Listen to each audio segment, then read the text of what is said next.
Hey everyone, this is Gleb, and this is part 3 of me refactoring Cypress API tests. You can find the full starting set of tests in the repo that I'll link in the description of this video. Today, I want to continue and I want to refactor this test that kind of looks messy, that gets a lot of local variables, uses for loops, and so on. And there's a related test right here. By the end of this video, this will be all cleaned up and pretty much gone. All right, I have Cypress running. I'm gonna move it to the left, or to the right, I'm sorry, and I'm just gonna concentrate on this set of tests in this describe block, and I will want to rerun tests on save. Okay, articles. Perfect. So we have passing tests and we're going to refactor them. All right, so let's look at the very last test. We get all comments for the article, we get the response object, and then we're looping through the comments and we're collecting all the IDs. And when we check that the IDs don't include the comment ID. All right, this is easy to refactor and I'll make my job much simpler. I will install a plugin called cypress-map. And I'm gonna install it as a dev dependency, and you will see why I'm using this plugin, and I love using this plugin in every project of mine. Cypress-map. Okay, so in this test, we got the response from the server, and then we are dealing with an array of comments. We can simplify this logic a little bit. If we get a response, we can get its body comments, right? So now we don't have to use a nested object, we can say comments. Yeah, let me spell it correctly. Perfect, works the same way, right? Where array doesn't include the new comment.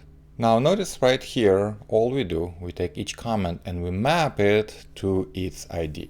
And this is exactly where cypress-map plugin shines. It can map any collection into its property. So right here we can say map, and this comes from cypress-map, okay?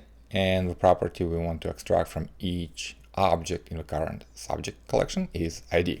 Once we get the IDs, we can say ID should not include comment ID, okay? Works exactly the same way. And one other custom command that cypress-map introduces is print, so I can easily see the current subject, and it will print it right here. Perfect. Now notice all we do here is pass the subject into the cyven callback to run an assertion. So this could be replaced by an implicit assertion, should not include comment ID. So we removed some of the local variables and the whole callback. Now, why do we run all the tests right here? Let's concentrate on only this test and we'll see a problem. Notice that right here, right, this did not return anything. And notice that the article's URL has undefined. So let's look at this. So we get the title, we get the API server. So it seems like the title is undefined. So what I like to do whenever I write utility functions, I throw in an assertion. So I expect it to be a string and I will add a comment. Okay, so now it's much clearer what's happening. Why is the article undefined? Where is it set? Get random article. Well, it's a local variable in scope, but notice we get it in the first test. A big no-no, right? We don't want to have tests depend on the previous test. So the simplest way is to replace this test is before each callback. Okay, notice right now it will run this block and then it will run just this test. Again, notice this test deletes the comment, and when this test verifies that this comment has been deleted, makes no sense, right? We want to maybe do something like this and actually rename it, it deletes a comment, okay? Because we actually want to delete comment and verify it right there in the same test. And now everything is passing. Okay, well, this particular command just gets the response and verifies that the status is equal to 200, and we know that this could be written using an assertion. Have property status 200. Great. Now let's refactor the before each blog. There is a lot of stuff going on. Ooh, so much. Well, why don't we refactor from inside going outside? And I'm just gonna make it slightly wider. Again, we get all the comments, and all we do from the response, we iterate and we collect all IDs to confirm that the comment ID is there. All right, just like before, just like we've done right here, we can from the response get the comments. It's right from the subject, and we get just the comments, and we can remove this and it should pass. And now you can see that all we do, because the property doesn't exist, because it is already the response in our current subject. And then we map each comment to its ID, so we know how to do that. Map ID, and if all we're doing is verifying that it includes a comment, we can say should include comment ID. Now, why do we need this whole line? All we do, we wrap a random slug, and when we get the random article, and it's right here already. So remove this, get random article is what we will use to get all the comments for that article. Perfect. Now get random article. So we're getting this slug, right? And then we are setting it and we're using it in the test. And a good way to do that is to do the following. We get the response, and then we pick a random slug from all the articles. And we don't really use the response after that. So here's what we can do. Get all articles, and then we use this part, right? So we'll say it's body articles. This gives us an array of articles. And then we can use sample. So sample comes from cypress-map, and it just picks an item from the current collection. It could be an element, could be an item from an array. So this is equivalent to picking something like that.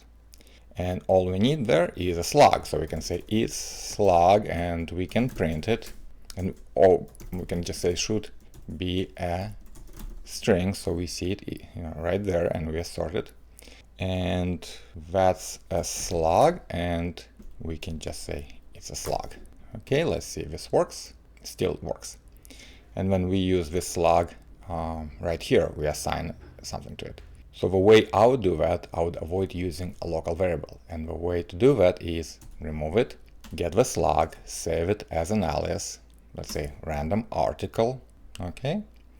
Now we still pass it right here because alias doesn't save or change anything.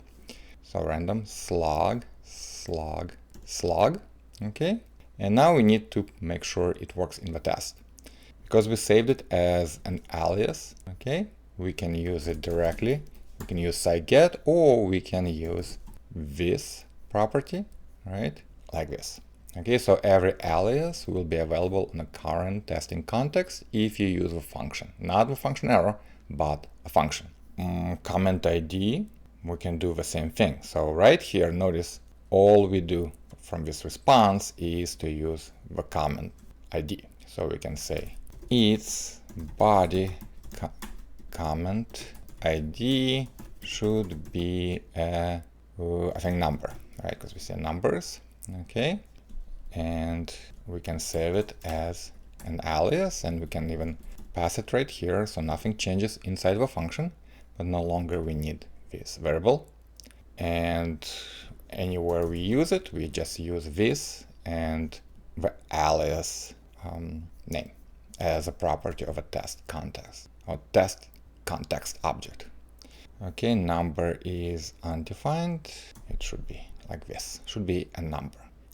Perfect. So remember all the math and iteration before.